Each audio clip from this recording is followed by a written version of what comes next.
last 24 hours. Powered by Yiddish24, provided to you by The Click. Good morning. Today is Tuesday, Parshas Vayikra, Chuf Ches Uda Tov Shin Pai Vuv on Edge, March 17th, 2026. My name is Gershy Schwarcz and I am your host on Edge. Today is an important day for me. Wait until the end and I'll tell you more. In the meantime, this morning, Iran has effectively shut down the Strait of Hormuz. Another major Iranian troublemaker, Ali Larijani, was killed in Tehran today along with others, and the US embassy in Baghdad was hit overnight. At the same time, the Saudi Arabia Crown Prince Mohammed bin Salman privately told President Trump to hit Iran hard, while Saudi Arabia publicly denies this and says they don't want the war to grow. Trump, meanwhile, says Europeans and other allies are not doing enough and says maybe America shouldn't even be there, and says he may hit Karg Island again, just for fun. And in the middle of all of this, Trump's chief of staff, Susie Wiles, has been diagnosed with early-stage Yenemasa. Trump says she has an excellent medical team and a strong prognosis. One thing I have to say, if I may, whatever else you say about Trump, he always knows how to put a positive spin on things, a positive light on things. So, the war is widening, like the headlines like to say, oil is rising, and the headlines are not slowing down. Let us begin. But before we do so, let me remind you why Pesach is a very important time for you. When you eat the matzah, the kazayas matzah, it feels easy. It feels light on you, even a few hours later, and even the next day. You shouldn't feel this heaviness on yourself. That's why I choose Montreal matzah. Montreal matzah you can get if you go onto montrealmatzah.com, that's matzah.com, you can just type in your zip code and find the nearest store that sells it next to you. Or you can stop into the pop-up shop in Brooklyn if you're there, 4320 14th Avenue, Brooklyn, New York, or in Montreal Matzah Bakery itself in Montreal. Call 718-619-3661 and get yourself Montreal Matzah Bakery, the best matzah there is in town. All right, Iran has effectively shut down the Strait of Hormuz, the narrow waterway we spoke about so many times between Iran and Oman, where roughly a fifth of the world's oil passes there every single day. Only 2% affects the United States. The rest is China and other countries. Tehran closed the Strait of Hormuz in response to American and Israeli airstrikes, obviously, and the closure has caused what many are calling the largest oil supply disruption in history. And they also obviously target ships going by there. Global oil prices have surged sharply since the blockade began. And fuel costs are rising in multiple countries. Oil prices rose more than 2%.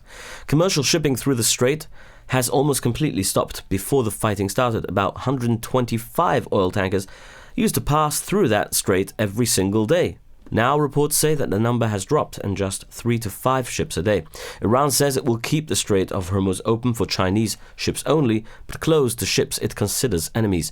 3 weeks into the war, President Trump is pressing NATO allies and China to step in and help force the strait back open. So far, neither NATO nor China has agreed to join. The White House has been reaching out to country after country.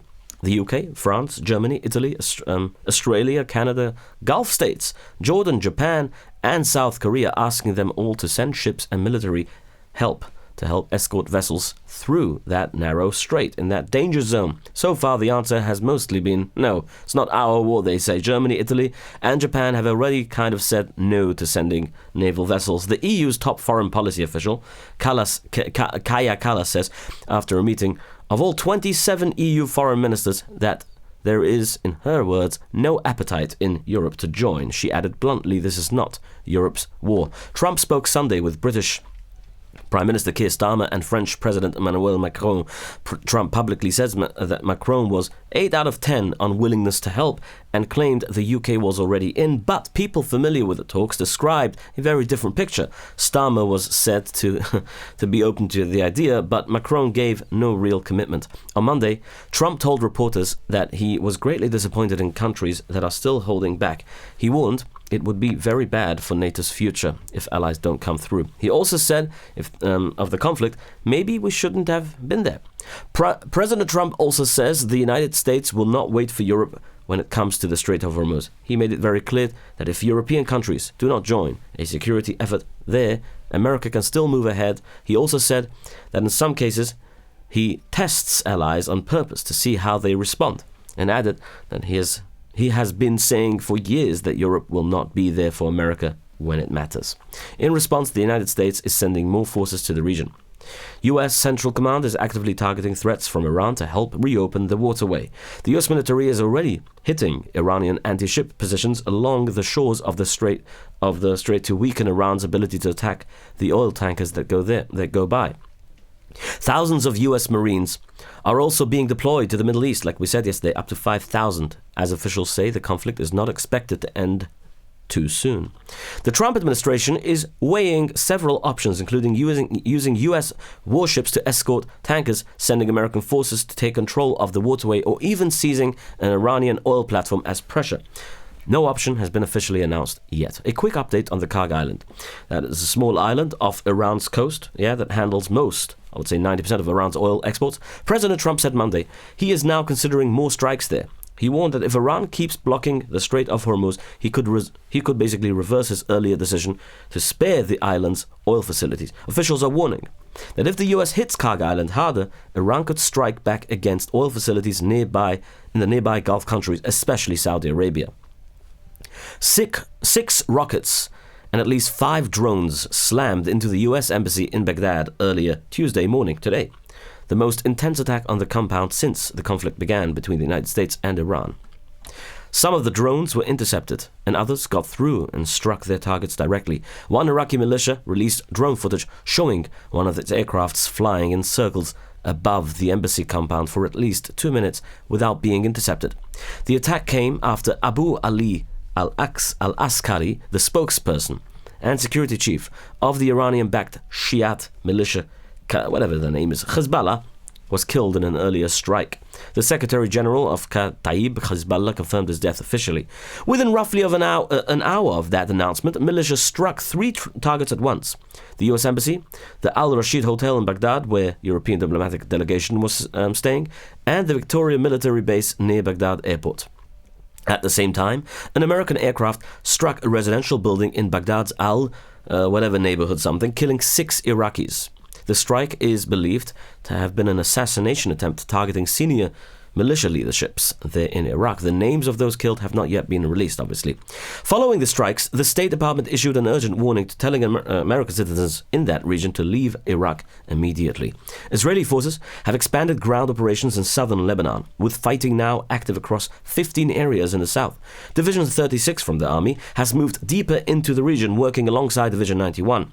The IDF says the goal is to remove Hezbollah, all the threats of Hezbollah, and create a security buffer zone for residents of northern Israel. Now, one of 100,000 reservists of the IDF have been mobilized as part of this operation. Earlier today, Israeli forces struck a building in Sidon after first warning of civilians to evacuate the area. Israeli airstrikes also hit 3 neighborhoods in southern Beirut. The fighting across Lebanon has pushed roughly 1 million people out of their homes. Several countries, Canada, France, Germany, Italy, and the United Kingdom, have put out a joint statement calling on Israel, not the Hezbollah, but Israel, not to launch a large-scale ground operation in Lebanon. The Israeli military carried out major airstrikes in Tehran overnight, targeting the highest levels of the Iranian regime. Listen to this. The IDF eliminated Ali Larijani, who had basically become the acting leader of Iran, or better yet, one of the very few top leaders they still have left. I think so. Iran has not confirmed his death, but multiple news outlets are reporting Israel's claim this morning. Larijani had made headlines just last week when he stood on the streets of Tehran and publicly made fun of President Trump. Israel also confirmed that they killed a guy with Golem Reza Soleimani. Yamach Shemoy also, he ran the besieged terror unit, which works under the Iranian Revolutionary Guards. Akram al-Ajuri, Yamach Shemoy, also one of the top commanders of the Islamic Jihad, Yamach Shemoy, was also killed in Iran today. Al-Ajuri was based in Tehran and ran the military operations of Islamic Jihad from there.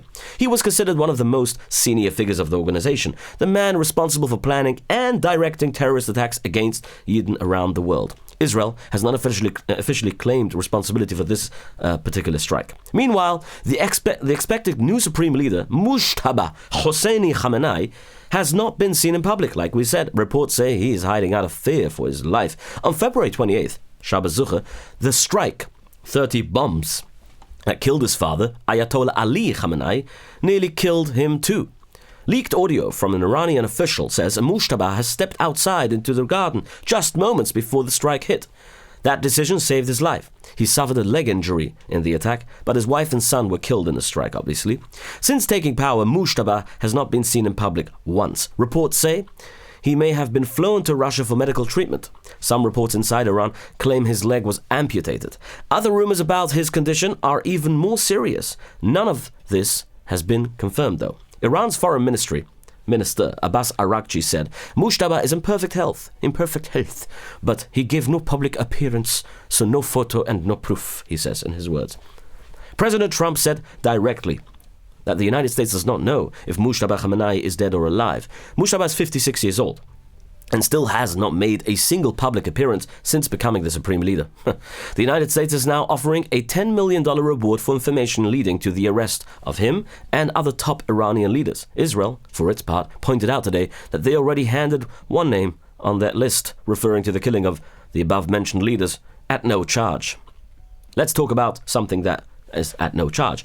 If you have a Shtreimul and it looks a little bit like a, doesn't look like a Shtreimul. Comes Pesach, you need the Shtreimul to look representable. So you call 732-523-1559. Shtreimul Renew. Free pickup and delivery. They pick it up from you. They deliver it back to you in good shape. Meaning not just in good shape. Just as as good as new. As good as new. Like people when they sell something on eBay and they have no way to show that it's brand new. So they write as good as new. That's actually more than that. So it's brand new. Okay? Excuse me. Mit Plätzchen, Gläsern, Farben machen über der Kappel, schöne Venai, they say. Shtreimul Renew. All right. The United States military says the number of missiles being fired by Iran is dropping very fast. Today, reports say the strikes are down to 10 a day from 80 a day. Americans and Israeli forces have destroyed thousands of enemy targets since the fighting started. Gulf states are now pushing Washington to keep fighting until Iran is finished as a threat completely. A complete reversal from where they stood just weeks ago. That happened after Iran launched more than 2,000 missiles and drones at Gulf countries, hitting oil facilities, airports and civilian targets across the region. One of the hardest hit targets were the oil hub, which is in the United Arab Emirates, called Fujairah. I hope I pronounced it right. If not, in the UAE, Iranian drones also hit more than once, sparking fires. A ship off the UAE coast was also struck, and Iran separately hit a UAE gas field as well. A drone also struck Dubai International Airport, one of the busiest airports in the world, forcing the airport to stop incoming flights. You can see on the video how the drone just struck in the middle of the airport, in the middle of the, a nice day at the airport, boom.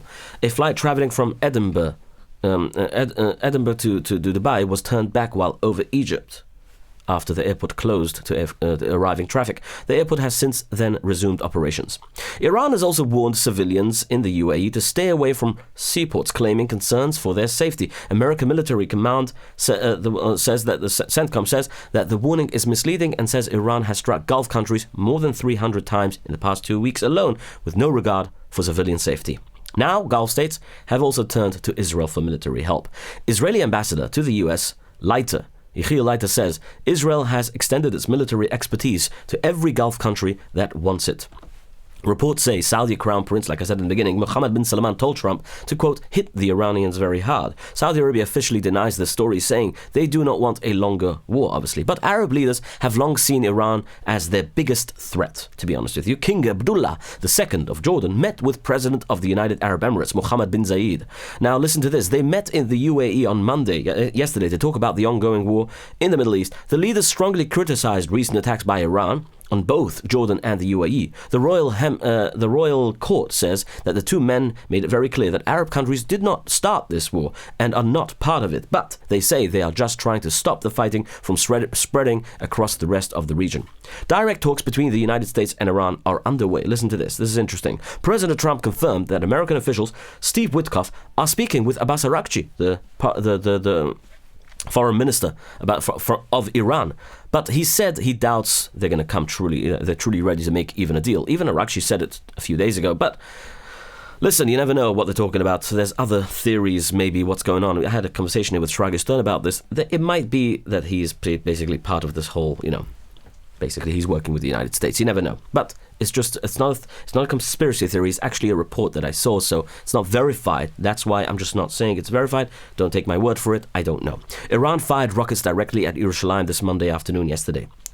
Israeli air defenses intercepted several of the missiles, Baruch Hashem, but large fragments came crashing down across some of the most sacred grounds in the world, in Yerushalayim, some of the most holiest places in Yerushalayim. Israeli police confirmed that missile debris landed in the plaza of Har HaBayis, in the area of the Jewish quarter near the Kotel Maravi.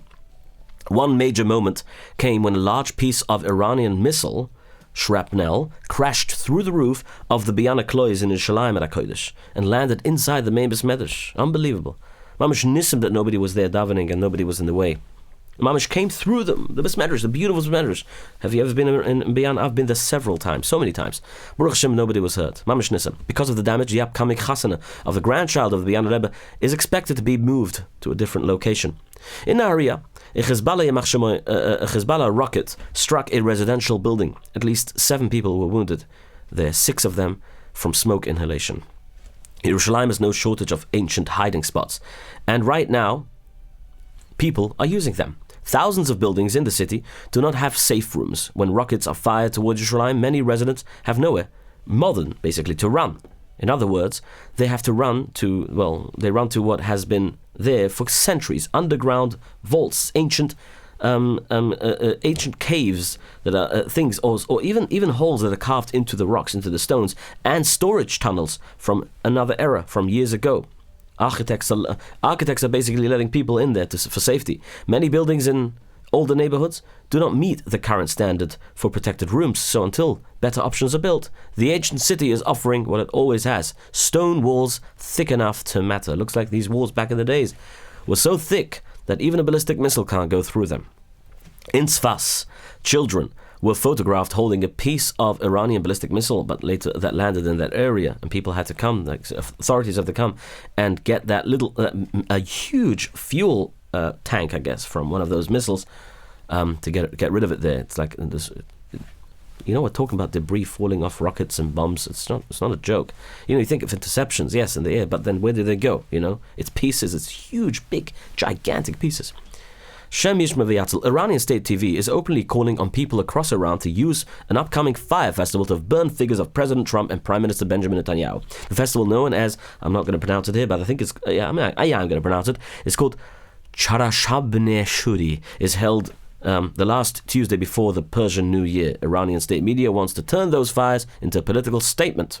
Hundreds of Iranian police officers have abandoned their posts recently. Reports say around 350 officers walked away from at least one police base, and in some units, the rate has reached as high as 90%, they say, of police officers from those bases running away. The regime is now said to be offering pardons to prisoners in exchange for joining the security forces. Prisoners, criminals. Right now, residents in Tehran are telling the BBC news agency that new checkpoints have been set up around the capital, with people being stopped and searched. Iran also rounded up 500 people it calls internal traitors, accusing them of passing information to Iran's enemies. The charges have not been confirmed independently. Iranians at the ground say the regime security forces are still out on the streets, especially at night, keeping a tight grip on the cities and stopping protests before they can even begin. US President Donald J. Trump says at least 41,000 people were killed during the protests in Iran earlier this year. Israel says it has a detailed plan for the future for at least 3 more weeks of war with Iran. Overnight, Israel carried out heavy airstrikes on sites across Iran. The Israeli military has not said publicly which sites in Iran were hit. Back in Gaza. You thought only Iran is in the news, huh? Back in Gaza, Hamas are taking control again in Gaza, while the war with Iran dominates the world's attention. Analysts say governments and media are so focused on Iran that planning for Gaza after the war has taken a backseat, and Hamas is using that opening. No official response from Israel or the United States has been confirmed yet about this. The Israeli national airline El Al is flying home 35,000 passengers during wartime. The airline has expanded rescue flights options for Americans stranded overseas after the war with Iran disrupted normal flight routes and schedules. El Al says US-bound flights are a top priority and is offering fixed-price rescue flights to get people home even under wartime airspace restrictions. 200 American soldiers have been wounded since the United States and Israel launched military Operation Epic Fury against Iran. U.S. Central Command, CENTCOM, said the injuries have taken place since the start of Operation Epic Fury. 13 U.S. service members have been killed in the fighting. Well, as you know, 6 of them have been killed in this accident, the KC-135. The wounded are spread across 7 countries in the region. Iran has been hitting American positions with waves of missiles and drones, and one-way attack, drones all the time. Now, I want to remind you something. Israel has been using that exact suicide drones to kill Besiege and IRGC members in Tehran itself, in Iran. And now they're hiding under tunnels from those drones. But so far, the Israelis have killed many of them already. 3 American warships are now moving towards the Persian Gulf, carrying 2,500 Marines.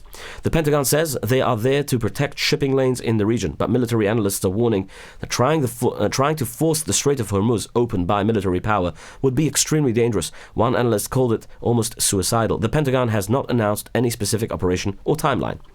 Russia has been quietly helping Iran in its fight against American forces. Western officials say Moscow has been sharing satellite images with Tehran, helping Iran target American military bases in the region. Russia has also reportedly been passing along military intelligence and drone tactics. Every time Iran attacks American targets, oil prices rise, and that sends more money into Russia's budget. Ukraine says Russia's work with Iran has helped improve the Shahed drones. President Zelensky says Israel has what Ukraine needs against Russia, and Ukraine has what Israel needs against Iran. So, he wants to make a deal, I guess. Iran's Revolutionary Guards, the IRGC, have released a list of 15 American companies they are threatening to attack across the Middle East. The targets named include ExxonMobil, Boeing, Microsoft, Lockheed Martin, and Amazon Web Services. Employees at those companies are being urged to leave the region immediately. Australia is flying surveillance aircraft in the Gulf region, and the intelligence those planes collect can be accessed by the United States. Australia's defense minister confirmed this week. Israel says it destroyed... that's what they confirmed. Israel says that this intelligence could be used and could be accessed by anyone, really, America or Israel, if they want. So they're helping. In somewhat way, they're helping Australia. Israel says it destroyed an Iranian facility that was being used to develop attacks on satellites. An officer from the IDF said the strike was meant to protect Israel's ability to use satellites for surveillance in space and intelligence gathering. A new Islamic terrorist group, Yamach Shimon V'Zichron, named, what's the name? I can't even pronounce this name, is claiming responsibility for 4 attacks on Jewish institutions across Europe that we have reported here on Edge yesterday. The group calls itself, Harakat Ashab al-Yamin al-Islamiyya. See, I pronounced it well. Israeli officials and security analysts say it may be connected to Iran's terror network. That has not been confirmed yet, obviously. Since the fighting between Israel and Iran began, tens of thousands of pro-Iranian TikTok accounts have been pushing AI-generated images and videos, deepfakes, made to look like real news footage, to confuse the world. A deepfake is a video or image created by artificial intelligence to show something that never actually happened, often so realistic that people believe that it actually happened at first glance, like one where American soldiers have been detained, stopped at gunpoint by the IRGC in Iran.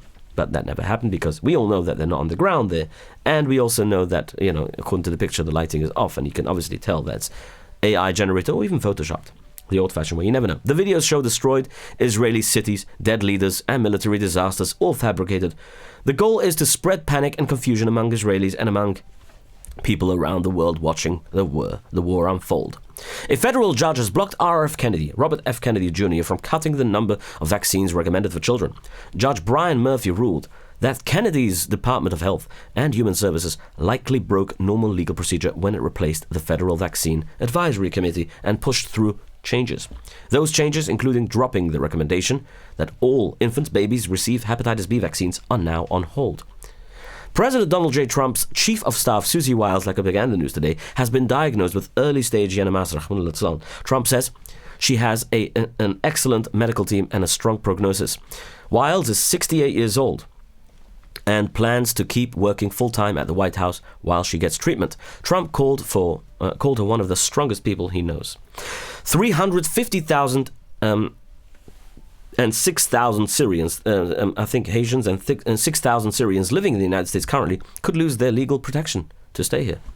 And the Supreme Court is now stepping in to decide if the Trump administration can make that happen. For now, the judges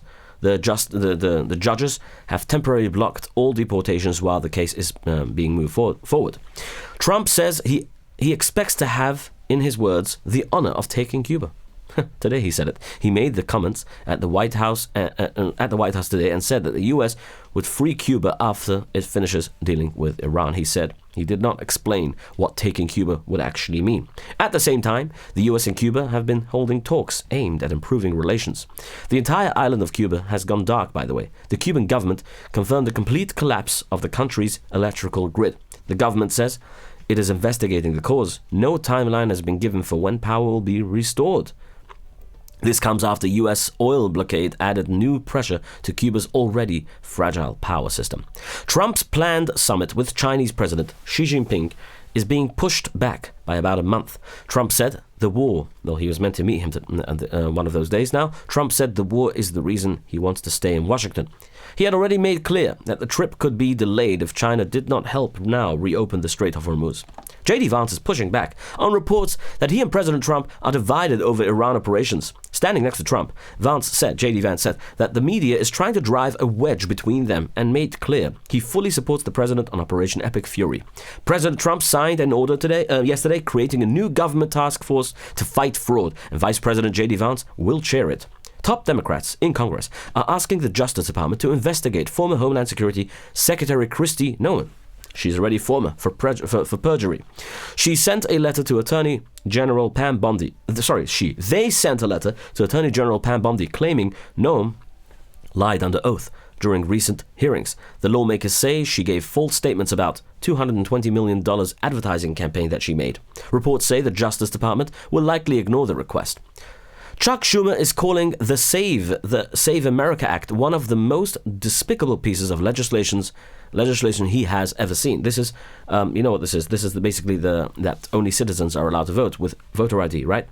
Schumer said the bill is designed to help President Trump cheat in the midterm elections. The Save America Act is expected to come to the Senate floor for a vote this week. Senate Republicans are now discussing whether to use the nuclear option to pass the Save Act. That would mean changing Senate rules by a simple majority so Democrats could not block the bill with a filibuster. Republicans do not have the 60 votes normally needed to move the bill forward, so this would be a major rules change if they decide to do this.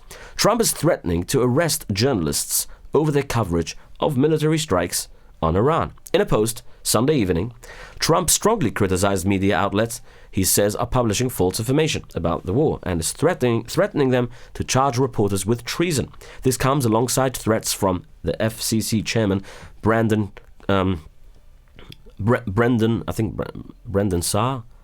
Carr against news outlets. Outlets he says are not serving the public interests. No charges have been filed against any journalists so far. Steve Witkoff, President Trump's special envoy to the Middle East, is set to brief a bipartisan group of senators in a private classified briefing on the war in Iran, the chances of a diplomatic deal, and the question of reopening the Strait of Hormuz is on the table. House Democrats are also demanding hearings with Witkoff, Jared Kushner, Marco Rubio, and Pete Hegseth. Congressman Neil Dunn of Florida has a terminal illness, and President Trump revealed it publicly on Monday at the White House press conference. Trump said Dunn could have been dead by June. House Speaker Mike Johnson immediately replied that this information wasn't public. King Charles III is coming to the White House. President Trump confirmed that the visit is happening very soon. Well, it looks like after the war. When the war will finish, we don't know. Gas prices are rising sharply across the country as a result of the war. Gasoline has gone up nearly 8 cents a gallon over the past month alone. Diesel is up even more than that. The US government is trying to calm the markets down by releasing oil reserves and trying to increase supply. Speaking of Australia before, Australia's Deputy Prime Minister has refused to rule out fuel rationing if the Middle East crisis disrupts fuel supplies for weeks. South Africa's fruit export industry is also taking a financial hit as the war-related shipping disruptions continue.